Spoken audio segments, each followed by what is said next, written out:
दर्शाया गया है कि अपना जो स्टेशन पारा में बालाजी मंदिर की जो स्थापना है 2000 में कराई गई थी, जिसकी मूर्ति अपना चेन्नई से लाई गई है और पूरे साउथ इंडियन पद्धति से उनका 7 दिवसीय प्राण प्रतिष्ठा का आयोजन कर विष्णु जी का महायज्ञ करके मूर्ति की स्थापना कराई गई।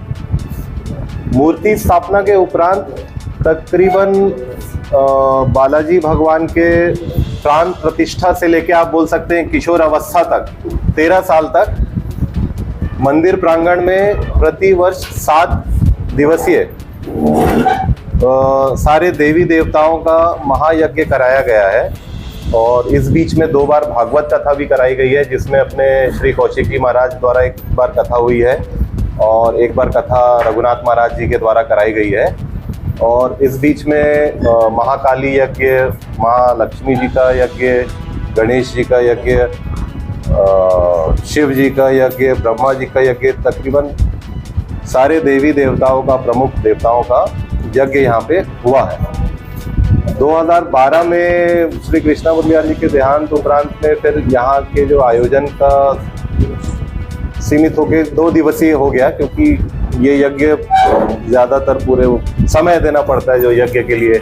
अब लिखा रहता है कौन कितना बैठ सकता है, तो वो 2 दिवसीय हो गया है, जिसमें अपन प्रतिवर्ष 19 अप्रैल को भगवान का अभिषेक करा के शाम को 56 भोग और महाआरती होती है और 20 अप्रैल को अपना भगवान का विवाह साउथ इंडियन पद्धति से, अपने जो पुराने संस्कार है वो पद्धति से उनका विवाह होता है उस प्राण प्रतिष्ठा और स्थापना की। तो इस उपलक्ष्य में कार्यक्रम को थोड़ा भव्य और लोगों तक पहुंचाने के लिए कि मंदिर की यहाँ पे स्थापना होके 25 वर्ष हो गए। कई लोगों को राजनांदगांव में अभी जानकारी भी बहुत कम लोगों को है कि श्री तिरुपति बालाजी मंदिर का मंदिर अपने स्टेशन पारा राजनांदगांव में है। तो ताकि सारे भक्तजनों तक ये पहुंच सके कि बालाजी भगवान का दर्शन के लिए आपको स्टेशन पारा में ही आ सकते हैं। उस उपलक्ष्य मतलब रजत जयंती के उपलक्ष्य में अपन ये कार्यक्रम को भव्य रूप से करा रहे हैं। इसके लिए 19 तारीख को सुबह भगवान का अभिषेक है 108 कलश से विभिन्न सामग्रियों से, कपूर, चंदन, घी, शक्कर, शहद, और तिरुपति में 5-6 विभिन्न सामग्रियां मिला के उसका अभिषेक होता है जो भगवान का उस पद्धति से अभिषेक है। अभिषेक के उपरांत फिर शाम को 5 बजे अपना गायत्री मंदिर चौक से भारत माता चौक होते हुए सिनेमा लाइन, महाकाल चौक होके महावीर चौक तक शोभा यात्रा है। शोभा यात्रा के उपरांत में शाम को महाआरती और 56 भोग की प्रसादी है। सुबह भगवान का विवाह उपरांत फिर प्रसादी। तो इस वर्ष लगभग अपन ने समिति द्वारा और मंदिर में से जुड़े सब भक्तजनों द्वारा लगभग 5000 लोगों के प्रसादी ग्रहण की व्यवस्था की गई है मंदिर में। तो ये तो इस रजत जयंती के अवसर पे जो कार्यक्रम और सब आयोजित किया गया है इसका जानकारी तो आपको प्रदान कर दिए हैं। अध्यक्ष महोदय से कहूँगा आगे आपको और जो आपके कुछ सवाल जवाब हो तो। कारण था कि लोगों की सहभागिता बढ़े, ऐसा लोगों को लगता था पहले कि एक पारिवारिक मंदिर, पारिवारिक ट्रस्ट उसको चला रहा है। बाकी एक समिति बनाने से, लोगों को जोड़ने से उसमें एक लोगों का जुड़ाव बढ़ गया है, प्लस कोई भी कार्य करने के लिए सहभागिता सबकी उसमें हो गई है। पहले एक परिवार विशेष पे ही पूरा कार्य करने का वो रहता था और आदमी जुड़ना कम चाहते थे। अब एक ट्रस्ट बनने से उसके बाद लोगों का जुड़ाव ज़्यादा हो गया है, इसलिए इस वर्ष थोड़ा सा उसको भव्यता भी प्रदान करने की कोशिश की जा रही है। परिवार तो मुदलियार परिवार पूरा जुड़ा हुआ ही है। नहीं, परिवार साइड कैसे होगा, ये बैठे ही हैं जो पहले जिन्होंने स्थापना की है। जी 25 वर्षों में समाज के क्षेत्र में इसके अलावा पूजा अर्चना अनुष्ठान के अलावा और कौन से ऐसे काम किए तो ऐसा लगता है कि उल्लेखनीय है जिनको बताया जाना चाहिए?